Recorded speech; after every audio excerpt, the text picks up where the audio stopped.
Le premier ordre, c'est que vous, en fait, je ne peux pas à 4 heures du matin, ou bien comme hier, à un moment, j'arrive pas à regarder la télé, j'arrive pas à parler aux gens, j'arrive pas parce qu'il y a une phrase qui bourdonne dans ma tête.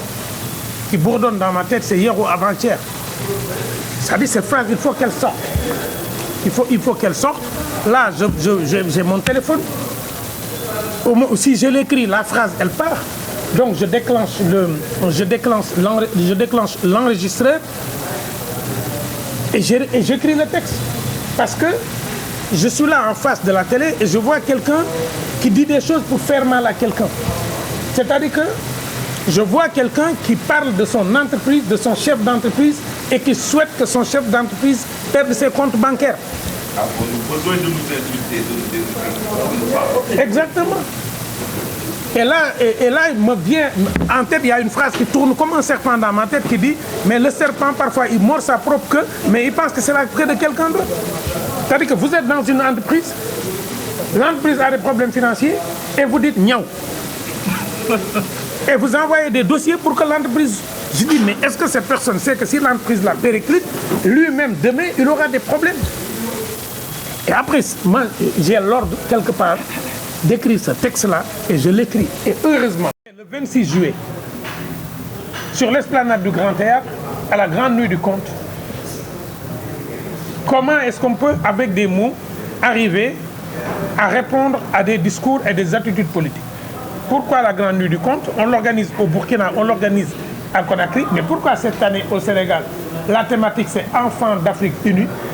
C'est aujourd'hui, on est en train de se crêper les chignons en Afrique autour de choses qui ne nous concernent pas. C'est-à-dire qu'on n'était pas à Berlin, nous, à la conférence de Berlin. Les décisions qui ont été prises, donc, ne nous engagent pas. Moi, je n'y étais pas, mon père n'était pas, vous aussi, vous n'étiez pas. Aujourd'hui, on se crêpe les chignons à savoir quoi? Le mandat traditionnel que nous partageons, est-ce qu'il va s'appeler CEDEAO? Est-ce qu'il va s'appeler AIS? On se pose la question, ça s'appelle le mandat nom de Dieu. Ça s'appelle la communauté culturelle africaine construite sur des continuités.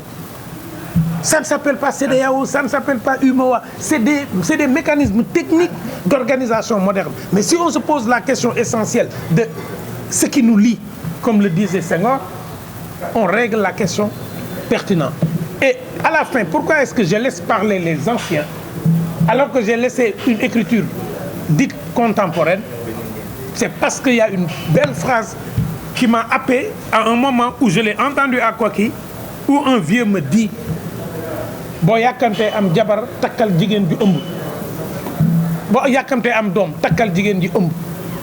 Si tu es pressé d'avoir un enfant, épouse une femme déjà enceinte. Le problème, donc, c'est pas ce livre-là. Pour moi, il est fini. Il ne m'appartient plus. Quand j'achète une banane, je ne me demande pas quelle est la nationalité de l'arroseur. Moi, j'ai écrit un livre pour qu'il soit universel. J'ai écrit un livre pour l'humain, parce que je suis un humain. Mais je l'ai écrit parce que je suis un Africain, sénégalais, fils de Koki, qui a grandi et qui a une itinéraire, et que l'Afrique doit avoir sa voix. Mon nom de scène, c'est la bouche de l'Afrique. Je ne me le suis pas donné. Elle m'a été donnée en 2006 par un conteur canadien, pas ici au Sénégal, en Guinée, à Conakry, à la célébration du sang. J'avais entendu plusieurs fois dans l'espace médiatique des gens dire tel a dit, donc c'est vrai. C'est-à-dire que les gens ne se font pas une opinion, ils portent l'opinion parce que quelqu'un a une opinion.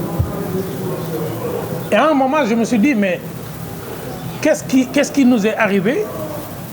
Pourquoi est-ce que nous mettons notre intelligence en gage? Comme disent les Wolofs, lu tax ñu jël suñu xel yi tayle ko dénk ko ay nit ñuy xalaat à notre place. C'est-à-dire, c'est une question qu'il faut se poser. C'est-à-dire, on en est arrivé à un moment où il ne m'est plus permis au Sénégal d'avoir une autonomie de réflexion, d'avoir un point de vue personnel et de l'affirmer. À un moment, je regarde les jeunes et je dis, mais il y a quoi? Il y a quoi? il faut refuser de vivre par délégation. Vivre par délégation, c'est être dans la maison, se lever à 10 heures et attendre qu'on cuisine pour manger, sans se poser la question de ce que j'apprends. Ça, c'est une vie par délégation.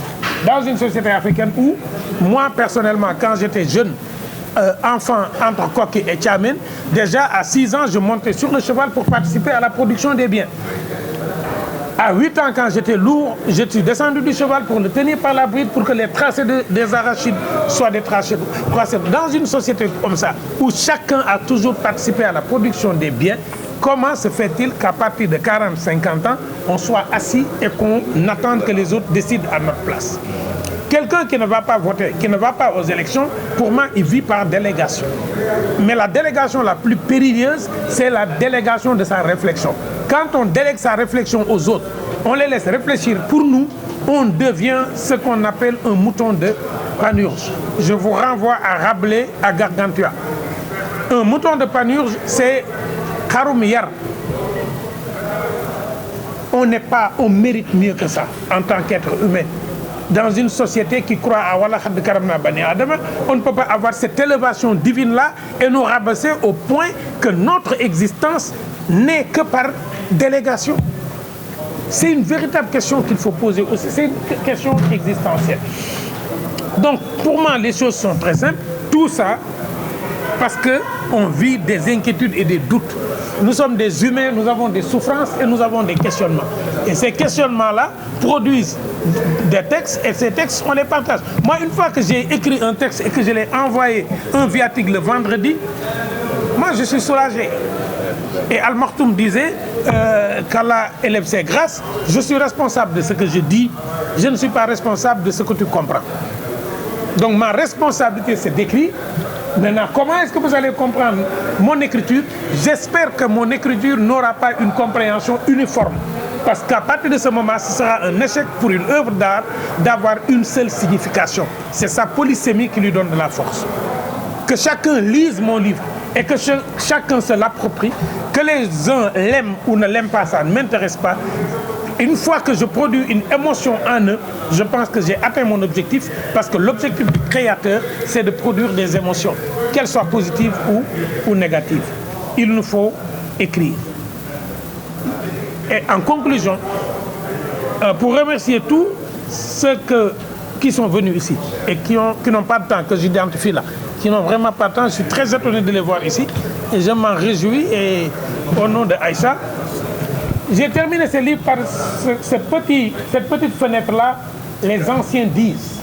Nos frères liront et c'est ce regard qu'ils auront. Ils n'auront pas le regard d'Alpha, ils n'auront pas votre regard, ils n'auront pas son regard, ils n'auront pas son regard. Si nous-mêmes, nous racontons avec nos mots, avec nos imaginaires, avec nos regards, vous avez dû voir, il écrit en français, mais il parle en Wolof. Les images sont très puissantes. En français, vous ne pouvez pas regarder un enfant, Amal Djom. Amal Djom. Pour traduire le terme bobo en français, il faudra me dire tonton Mas. Je ne vois pas comment on peut le dire pour que ça ait le même impact. Lui, il l'écrit, il le dit parce que c'est notre ADN, c'est nous. C'est pour ça qu'on doit écrire, archiver, qu'on doit peindre, qu'on doit photographier, qu'on doit faire des films, qu'on doit tout faire. Semer des graines. Ouais. Moi, je